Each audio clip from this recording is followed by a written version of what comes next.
Good morning, Mark Holsey, and welcome to the 10 with Remax Commercial. Mark, how are you this morning? I'm doing great, Anne. Thank you for having me. I appreciate being here. Thank you so much. So Mark is the managing broker with Remax Results Commercial Group in Minneapolis. So we are thrilled to have him because of the knowledge and expertise that Mark brings to all of us at Remax. And few things first, a little housekeeping that I want to share. We're very excited to have Mark as a speaker at BOC, which starts August 16th. And we also have Mark speaking at Commercial Symposium. I shouldn't just say speaking, I should say Mark is presenting a course to Remax, and it is called Becoming a Top Producing Commercial Listing Broker or Team. I've watched your course twice, Mark, and then also the live version as well virtually, and that's what you're going to be presenting. And I will tell you everything. I want to focus too that this is not only for commercial practitioners, this is for residential agents as well. And I highly recommend it for residential agents who are deciding to take their career or want to take their career in the commercial space. Many great examples of direct marketing, email, newsletters, but packed full of practical information that you can apply right away. So thank you for that, Mark. You created this course specifically for Remax, and we are really proud to have it in our arsenal of tools for Remax Commercial. So thank you for that. Of course. It's been my pleasure. Sure. I'm going to jump into first question. How has your business changed over the last 8 months, Mark? We've had a lot of changes in our commercial industry. So, yeah, it's a great question because, of course, on the commercial side of things, it's a little bit different than on the residential side of things. The impact is definitely different between, what's going on there with selling houses versus what's going on within the office or the retail or the industrial or even the multifamily environment. The Minneapolis-St. Paul Business Journal a couple of days ago had a great story. Well, I don't know if it's great, but I mean, the story basically said that commercial volume is down in our Minneapolis-St. Paul marketplace by 50 to 80% right now. And so the moment the pandemic hit, commercial lenders put on the brakes and the pipeline basically came to almost a standstill. And so it's been rather impactful, no question about it. The good news for us is that we touch a lot of different types of business and also that we're quite established. And if anything, it's really kind of helped to reinforce the lesson that, thank goodness we never let up on prospecting and business development, because it's during these times when we take a dip like this where, every single lead that comes in, whether it be buyer, tenant, seller, becomes so critically important. So, we're doing fine. Our brokerage group is doing fine. We'll have a very good August. We'll have a great September. We've got some, sizable transactions that we're closing out. So quite honestly, we haven't felt the pain as much as the overall marketplace has. I'm really happy to say that. Okay. So it's great hearing that, Mark, and I know you're diligent in everything that you do with your marketing. So I'm wondering what adjustments did you make right now at this time in your approach to marketing during doing, with these conditions in the marketplace? So, kind of two pieces to that, Anne. There's the first piece about what kind of adjustments do we need to make because of specifically the pandemic. Similarly to residential, in that the way we're viewing properties now is different. So obviously there's guidelines that we must adhere to. That has a specific impact upon the way we tour commercial properties. Of course, when we tour commercial properties, the listing broker is generally always attending the tour, providing the tour to the other commercial broker as well as their buyer or tenant party. And so we need to obviously maintain those guidelines. But of course, the other part of that is that our world also has become a little bit more virtual, where residential has done a great job with that, where you've got people buying houses sight unseen until they go to closing. I can't really imagine that so much, but it just means that we need to be more diligent in making sure that we can eliminate not only wasted tour time, but just, even just tours in general by showing, especially when we're dealing with really high quality assets, that we're showcasing those with proper pictures, video, virtual tours, 3D virtual walkthroughs, all of that. So that piece has changed. From a business development standpoint, I think that to me is kind of the most interesting piece of this with the pandemic and what does that mean. We've always been very involved working with banks, so lenders are a big part of our business. So we've been more than anything, getting prepared for what we see coming in the next 12 to 18 months. And so while we don't expect to see what we saw with the Great Recession, we do know that we're going to have a change of inventory, because as restaurants and small businesses are going out of business, we're feeling the impact right now. That means that I'm having more listing appointments with business owners that know that their business is no longer sustainable and that they need to dispose of their assets now rather than waiting it out and pushing it anymore. Right. We're very, very active with business development. I mean, that's the bottom line, but we don't ever really kind of let up on that. It's just that now, if there's ever a time to make sure that we're getting our referral marketing out there, our direct mail marketing out there, newsletters, we're not letting up even a little bit, and we really haven't. And I think that that's paying off for us. So that's a little bit of some of the adjustments we've made. I think one of the things I absolutely love that's right behind you, Mark, is your website. I wish all commercial practitioners would take a look at your website and see what you're doing, from your newsletters to your blogs to everything that's relevant right now in business, and how you're changing that up on a daily, weekly basis, because it is an absolutely beautiful masterpiece. And I'm not saying that because you're on the call today. I've already had this conversation with you once before. Very insightful, shares about your team, what's happening in your marketplace, but really phenomenal website. So thank you for that.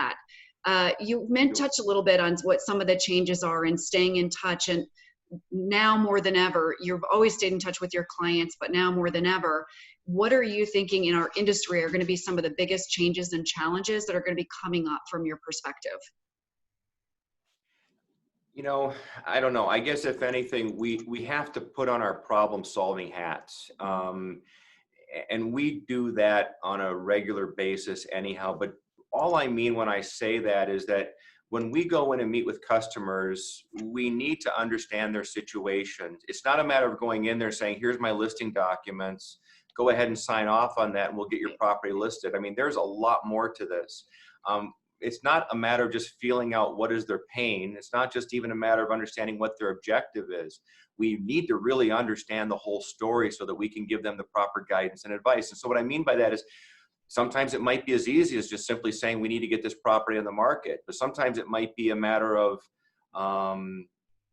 maybe we shouldn't be getting it on the market right now. Maybe there's a situation with the estate or the ownership in which the actual ownership is better served by waiting something out. It could be due to, an inheritance, a new basis in the value of an asset, which has huge tax implications. It could be that a seller is much better served by doing a contract for deed or seller financing and creating an income stream out of the asset versus out and out selling it. And then sometimes it's a matter of saying, don't sell it, let's get it leased. So when we go in there, we try to go in very open-minded to problem solve, because sometimes people are very desperate. They're burned out. They're tired out. This is pretty common for us when we go in to meet with sellers of properties. They're in some pretty tough situations. And so we really approach everything first in that manner to understand the story. And then what do we have within our arsenal to help solve something for them? At RE/MAX Results Group, you're all very focused on seller-based listings, correct? So what is your story behind that, Mark? That's right. Obviously it's evolved over the years. We didn't come right out of the gate, some nearly 20 years ago and say we're only going to be seller focused. And we're not only seller focused, but I probably spend 95% of my time working with sellers. The course that I put together speaks a little bit about this as well. And, really what I'm hammering home there is that, when we're in control of the listing, I'm kind of in control of my business. I have greater control over my income. There's nothing wrong with representing buyers, and we do represent buyers. We represent tenants. But I like to work with the property owner. I like to be in control of the listing. And certainly when I'm in control of the listing, it means that I've got what the market wants. I have the product. They're coming to me for what I have. It's pretty simple stuff. I mean, there's nothing too brilliant about this. Obviously, when you're on the buyer side, we're out there having to chase the product. We're having to chase the listing broker. And I just feel much more confident about our business model when we have many more eggs in our seller basket than we do into our buyer basket, or similarly, many more lease listings on the landlord side than on the tenant side. It also allows us to be crazy super selective when it comes to who do we want to work with on the buyer side or the tenant side. And we're very, very picky with that. Some might say we're too picky, but I don't think so, because I think the biggest killer in our business is just wasting your time on assignments that aren't going to be fruitful, that aren't going to go anywhere. So we're quite cautious about the type of business that we take in, and that even includes the listings as well. We don't take just every listing. Back in the old days, I mean, quite honestly, sure, you're chasing, every lead coming in like crazy, and you want to take in every piece of business. But now that doesn't work anymore. So yeah, we're listing side all the way, and it works. In your course, which I have your flyer right here, Mark, so just absolutely love what you're doing. So I'm drinking the punch. With your course, you do talk about a lot about opportunities and prospecting for business development. So what are some examples that your team does to keep things coming through the door? Because we know that you have a lot of referrals. We know that that's your business. You've been in the business to over 20 years.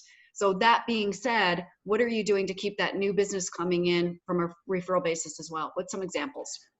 Yeah, no, it's a great question, and it's something that pretty much every day, it's what I'm thinking about. What do we need to do? So here's an example.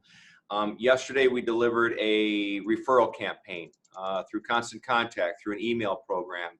We delivered a referral campaign. It probably went out to about 11,000 agents. We do this anywhere from 4 to 6 times per year that we deliver that type of a campaign. This happened to be a testimonial campaign that went out to residential agents. And by the way, this didn't go out to just RE/MAX agents. This went out to all residential agents. I think tomorrow we'll deliver our newsletter. We do a newsletter every other month. That newsletter goes out now to just about 30,000 people. It goes out to commercial brokers, lenders, CPAs, wealth management people, obviously clients.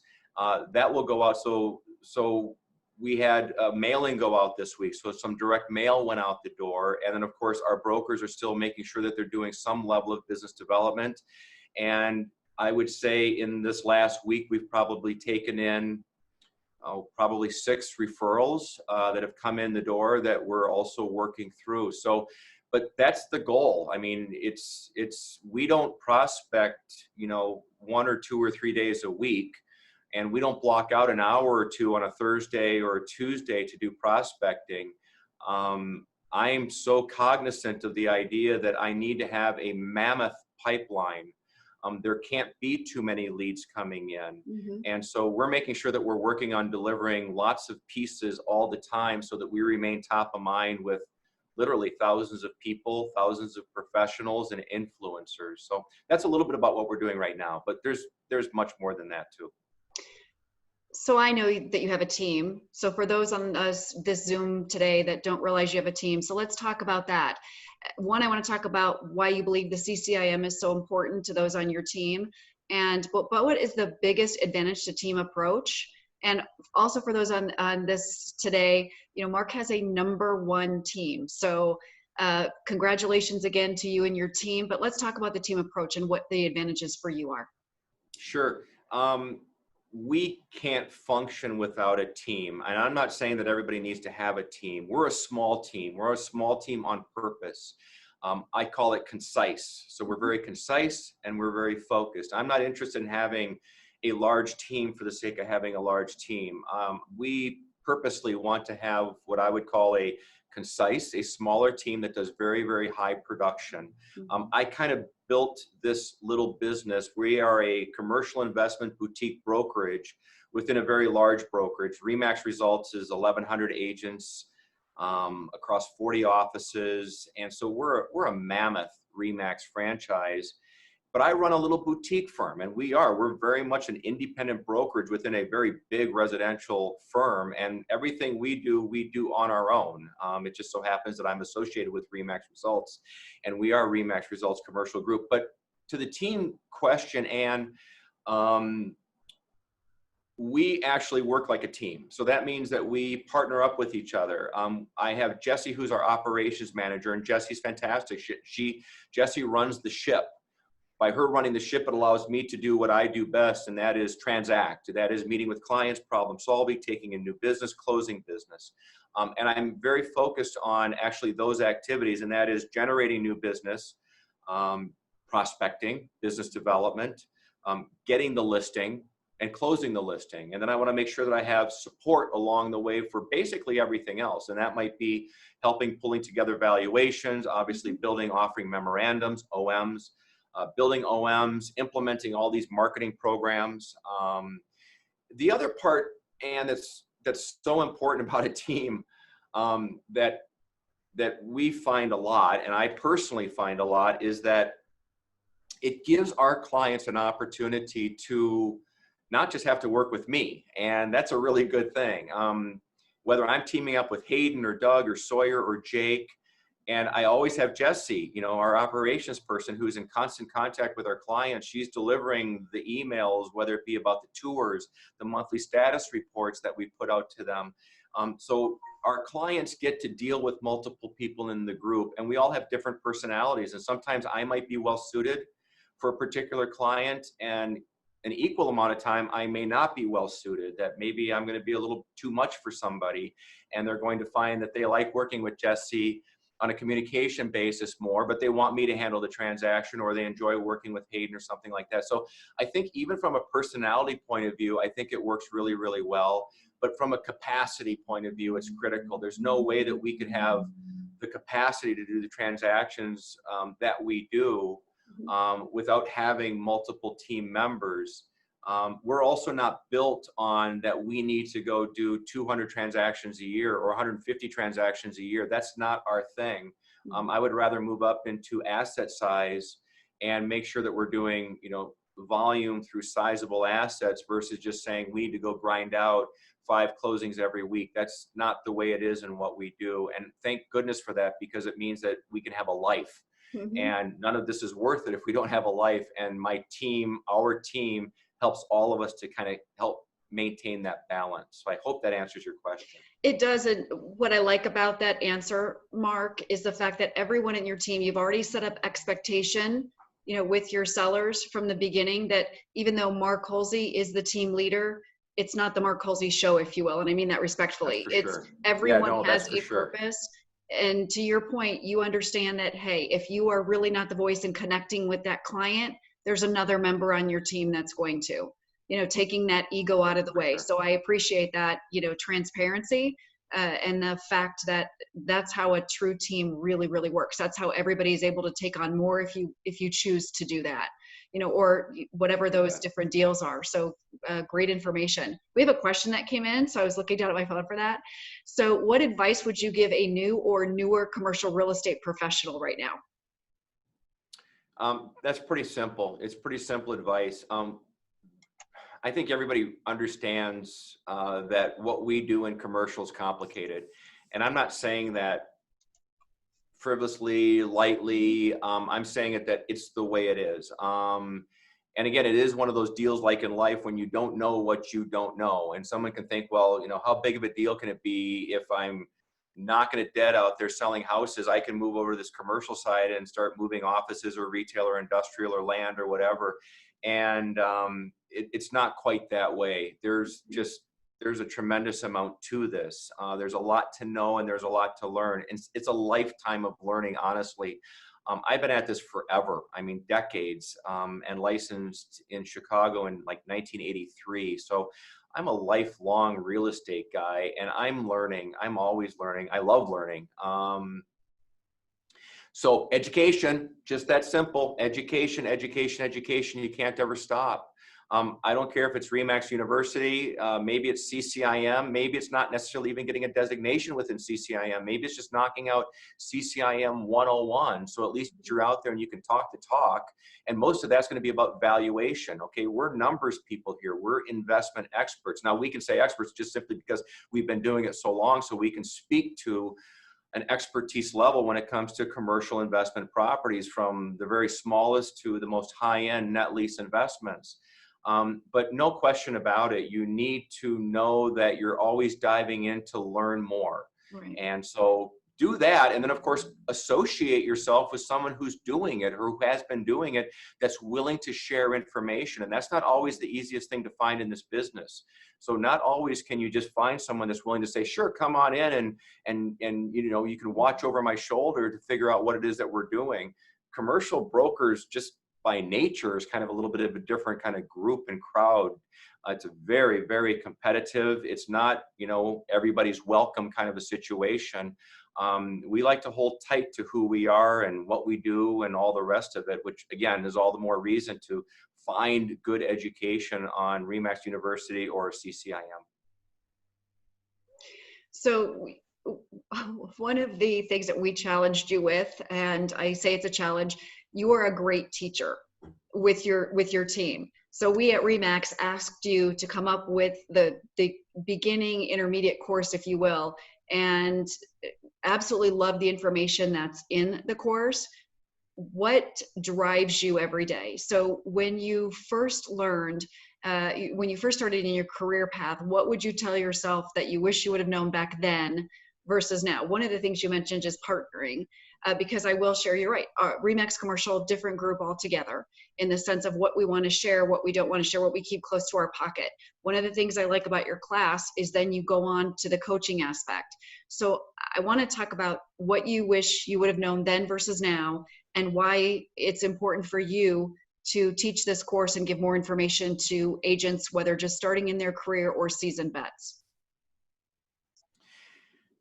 Yeah, so, and actually, Ann, you know, that's pretty much when RE/MAX University asked me to design the course, I'm all about relevancy, because I don't think there's anything worse than, you know, having to listen to somebody talk about something that isn't relevant. So, you know, and for me, I don't have a choice. I'm not in a position where I can't produce. All right.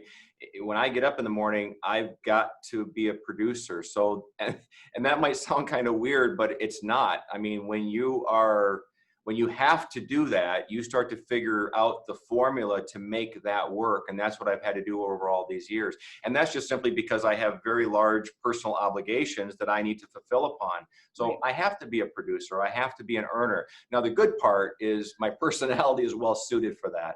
And I think that the longer I've been in this business and the more I've watched and learned from other top producers, you know, whether it be on panels or through education means, is that there's no doubt that we're all kind of cut of the same cloth. And again, some people like that, some people don't, but there's no doubt that we're kind of that, you know, whatever type A personality, and we're always going, we're always thinking. To answer your question, actually, I'm going to go back to what I mentioned before, and I kind of almost can't stress it enough. And if I were doing things over, I mean, one, I would continue to always be relentless in my prospecting, in my business development. I came from a marketing background, and so I worked in marketing even within real estate and financial services. And so when I first was recruited back into this business about 20 years ago by RE/MAX Results, I remember looking at people in the business and wondering, like, why are you not working on your website more? Why are you not working on your marketing foundation? I just don't understand that. But I had a very strong bias because I'm a marketing communications guy. So you mentioned something about our website. I mean, we don't ever stop working on it. Every Wednesday at 10 o'clock, we have a marketing meeting. And that marketing meeting is only about things like, what are we doing next to the website? And what's our social media posts coming up on each of the platforms and all the rest of it. So that's an important piece about just always making sure that the mindset is really well designed for business development, prospecting, to keep the pipeline, keep the leads coming in, because without that, we're toast. But the other part is what I mentioned before, and that is that in the early days, I ran with too many pieces of business that weren't going anywhere. And so I wasted too much time. It didn't always feel like it at the time. It sounded like a really good idea when somebody came in and said, hey, I want to, you know, buy some commercial real estate because I want to move my business over there. But they weren't poised to do that. In fact, I've had, you know, hundreds of meetings with clients over the years where it's not a matter of coming in because you want to go buy some commercial real estate for your business or to invest. They're at a feasibility stage. They're just feeling it out. but I can take 60 or 90 minutes to go over tremendous detail with them about what they need to know to be effective in acquiring some commercial real estate and the complicated nature of that, only to realize that it's not going anywhere. And so I think that for those of us, it's one thing if you're, on payroll.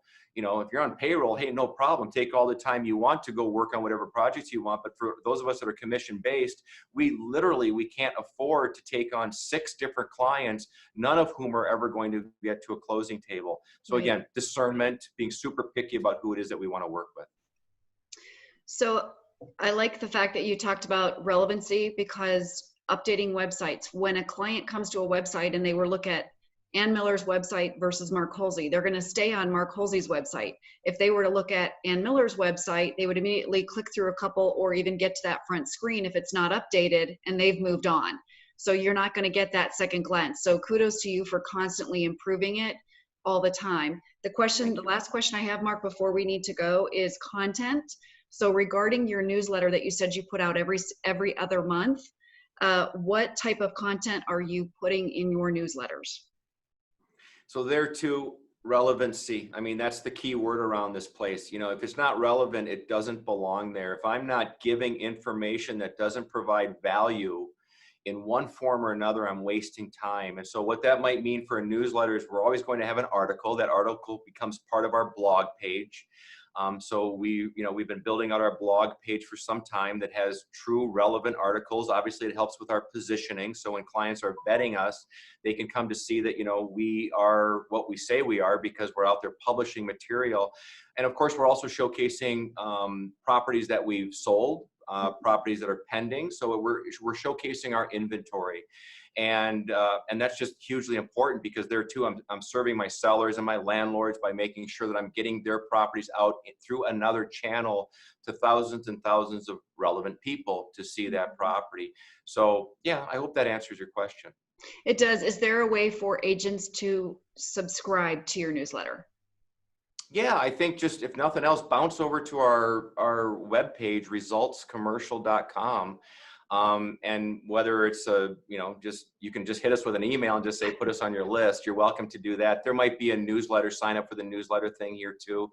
But yeah, feel free. We're happy to share it. We're happy to share what we do and how we do it. Results Commercial has a lot. Check our social media. You'll find us on Facebook through RE/MAX Results Commercial Group.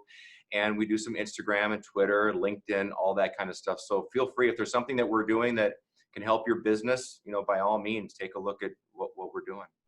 Great. And before we go, Mark, I want to share with everyone too, Mark's course is a global course. So Mark has already taught virtually to many countries. So thank you for that, Mark. And before we go, I want to say thank you. Thank you for sharing your knowledge and information. As always, every time we talk, I take a nugget.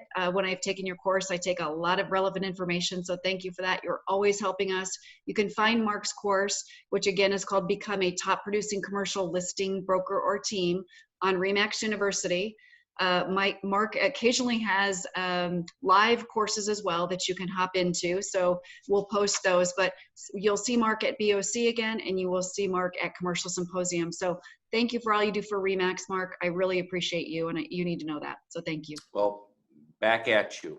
So Ann, thank you for everything you do, big time, and love being with RE/MAX, and I'm glad to help in any way. So, and guys that are watching this, thanks for joining us today. I appreciate that too. Thank you, everyone. Take care. Make it a great day. Bye now.